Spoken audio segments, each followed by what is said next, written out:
जय श्री कृष्ण दोस्तों। वैसे तो कई अवसरों पर चुप रहना चाहिए। चुप या मौन रहने के कई फायदे भी हैं और नुकसान भी। कुछ ऐसे अवसर होते हैं जहां पर हमें बोलना जरूरी होता है और कुछ ऐसे मौके होते हैं जहां पर चुप रहने में ही समझदारी है। क्या आप जानते हैं कि ऐसे कौन से अवसर हैं? हाँ, कई अवसरों में से 5 ऐसे मौके हैं जबकि चुप रहने में ही समझदारी है। 1.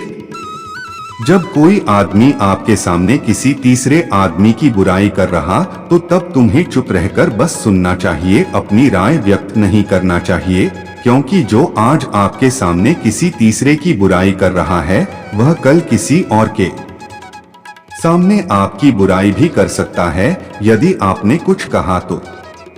2. यदि आपको किसी घटना या किसी विषय पर अधूरी जानकारी है तो चुप रहना ही उत्तम है, क्योंकि अधूरा ज्ञान बड़ा घातक होता है। यह आपको हंसी का पात्र भी बना सकता है या किसी मुसीबत में भी डाल सकता है। 3. यदि आपको लग रहा है कि कोई व्यक्ति आपकी भावना, दुख या परेशानी को शब्दों में नहीं समझ पा रहा है या वह आपको ध्यान से सुन नहीं पा रहा है तो ऐसे व्यक्ति के सामने चुप रहना ही ठीक है, क्योंकि ऐसे लोगों को डोट आपकी भावना या दुख से कोई मतलब नहीं होता। ऐसे लोगों को अपना राज बताकर आप पछताएंगे ही। 4.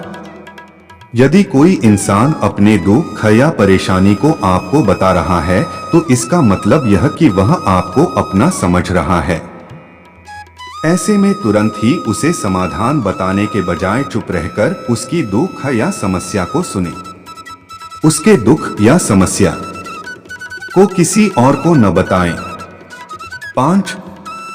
जब कोई अपना या कोई सगा संबंधी आप पर क्रोध कर रहा हो, आपका अपमान कर रहा हो या घृणास्पद शब्द कह रहा हो तो आपको उस वक्त चुप रहना चाहिए ताकि सामने वाले का गुब्बार पूरी तरह से बाहर निकल जाए।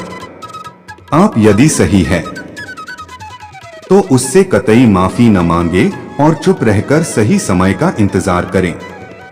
वह खुद ही आपसे माफी मांग लेगा या उसे अपनी गलती का एहसास हो जाएगा।